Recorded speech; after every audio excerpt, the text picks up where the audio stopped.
ni Bachog. So, ay ito, rin shop niya. So, nabili ko lang to sa ate ko. Masakto para kay Bergman. Ang size nito is ang tatak niya is RCB. Size niya is 295mm. Color white siya. Pakita ko siya sa inyo. Ito siya guys. Nice. White gold pala siya. Tapos, may mga kasama na rin siyang ito, spacer ata ito para magkasya siya.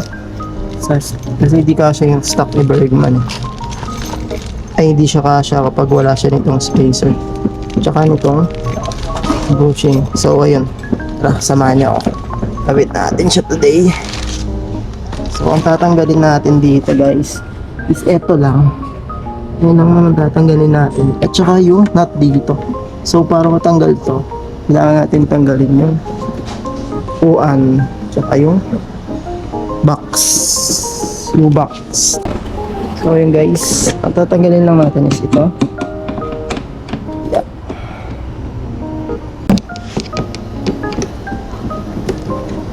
Itong para din tayo magtatanggal ng upuan later. Ito na lang natin lagay para di siya mawala. Pero syempre, hindi lang. Ito guys, size 10mm. Yan. And dito, yung dalawa.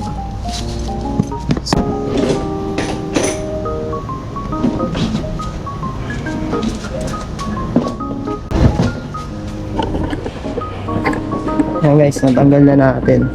So, eto dito natin siya iikot. Yan. Kita naman siya dito. Ayan, dito. Yan yung iikot natin. Tinanggal natin siya para mabilis lang, no? So, unahin natin to. Or, unahin natin yung taas, tapos ito. Para mabilis lang. Tara, tanggalin natin. Ano pala siya? 17. So,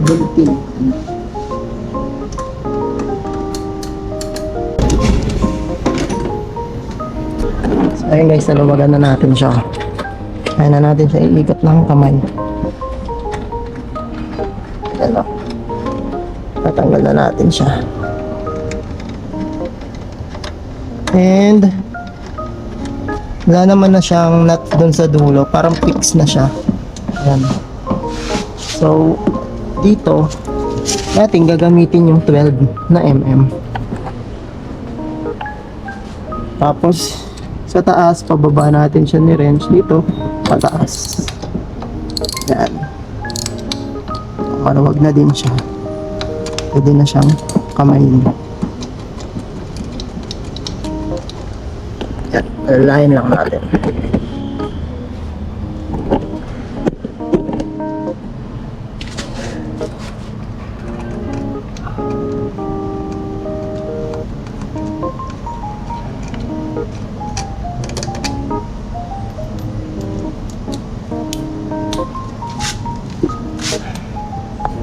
Tanggal na natin siya guys.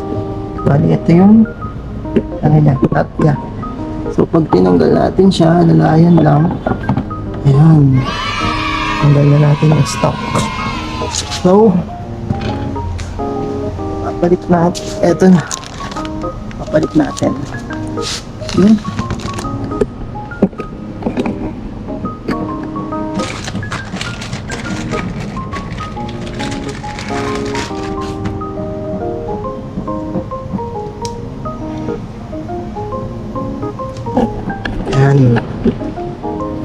RCB, no? Kita naman kung gaano mas mahaba yung ito eh. 320 ata to or 310.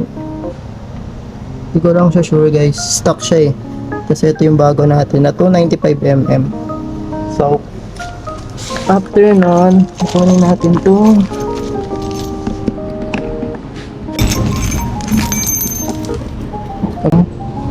Ganito washer ata to.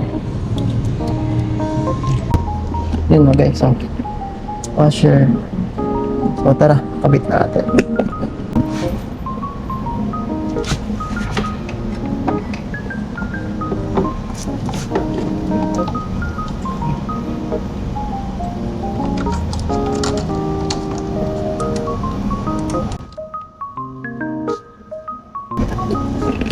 Yan. Yan na. So, pabalik-talin lang natin. Ikot lang natin siya.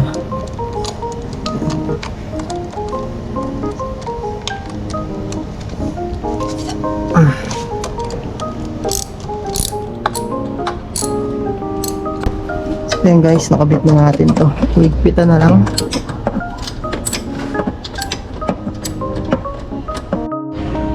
So, ayun no guys. So, ayun guys, nakabit na natin yung RCB natin na 295mm.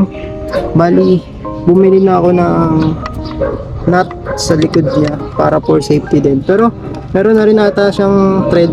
Pero para mas sure, bumili ko ng nut. Number 12 siya. Or 12 na nut. Para malak ko yung likod niya. For safety na din. No? Tapos, na-adjust na din natin yung spring niya. So, ayun. Nice. Lagyan lang natin ng konting montage.